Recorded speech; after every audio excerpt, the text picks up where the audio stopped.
veis, estamos en Albuquerque. Bueno,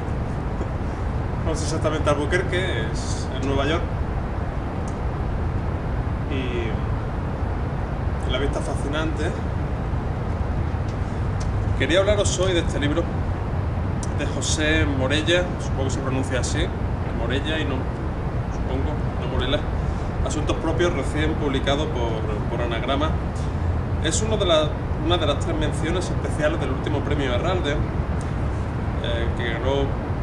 Daniel Sada con Casi Nunca, siendo finalista un lugar llamado Orejas de Perro, de Iván Tais, que estoy leyendo ahora,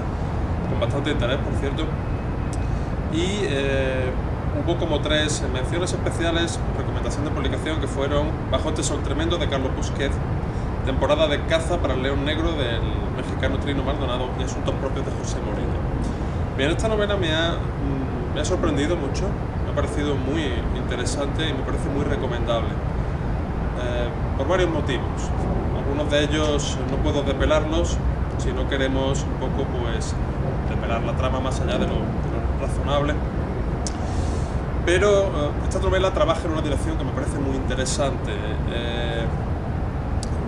El poeta Antonio Méndez Rubio tiene un ensayo que se llama Una apuesta por lo invisible, donde viene a señalar un poco en la órbita de algunos autores anteriores a él, que los procesos de verdad importantes de nuestra sociedad, de nuestro tiempo, vienen siendo invisibilizados por el modo de funcionamiento de las cosas,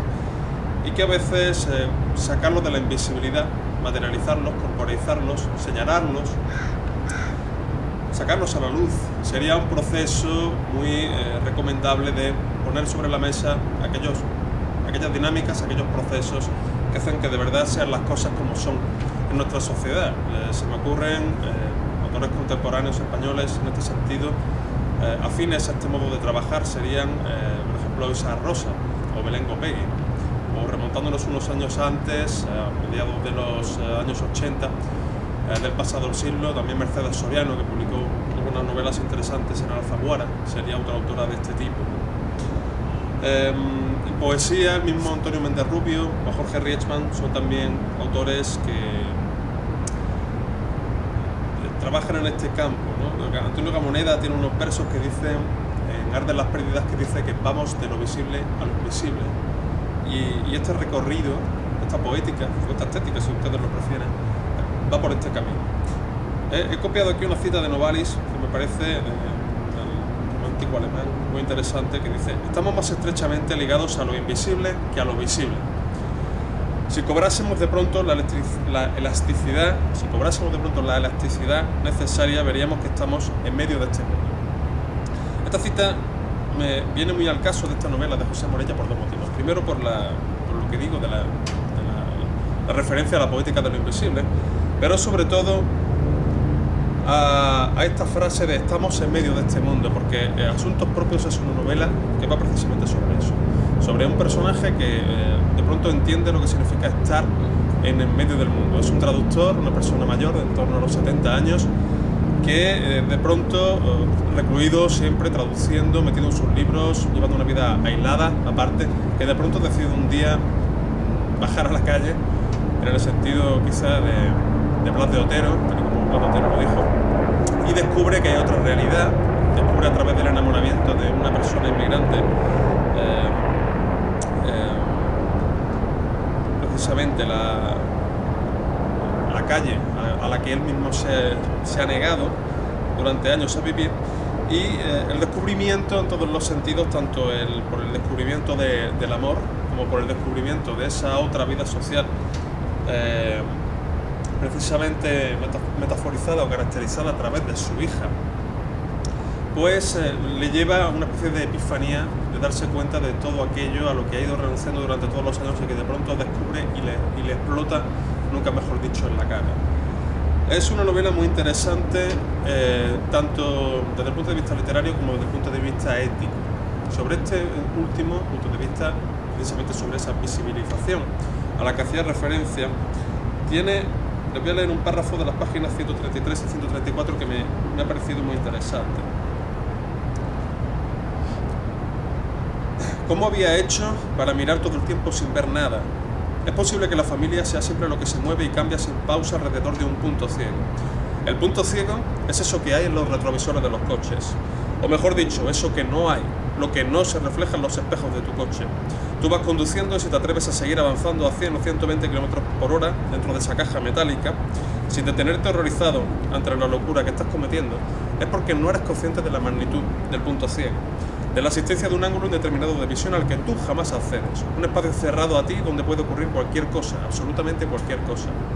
Ese punto que no puedes, que no ves, puede cambiar de sitio, moverse, pero nunca desaparecer. Lo verdadero no se ve. Nuestra vida es ese coche que por más retrovisores que lleve, no cubre todos los ángulos. No la vemos nunca de manera completa. El propósito de Morella, y con esto acabo con la parte ética, es precisamente sacar a la luz esa otra parte que no se ve, con respecto a las relaciones, por ejemplo, personales de una persona mayor, con respecto al tema de la inmigración en España. Por eso me he recordado en parte este libro, la última novela de Belén Gopegui, y sobre todo a la delicadeza y a la firmeza y a la exactitud con la que se revelan o se van destapando algunos comportamientos que nosotros podemos llegar a pensar que son de tolerancia y de respeto hacia los inmigrantes que están con nosotros,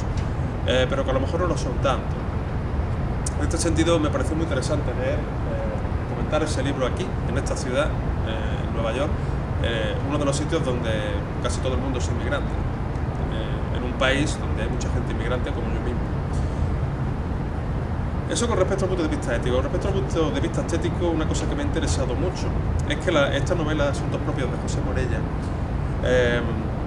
nos hace plantearnos algunas preguntas sobre qué sería la literatura fragmentaria y hasta qué punto la novela de hoy, la narrativa de hoy, es fragmentaria incluso cuando no lo parece. En este libro, no sé si ustedes lo ven bien, pero parece un libro de un párrafo continuo, es decir, no hay capítulos, no hay espacios en blanco y parece como una especie de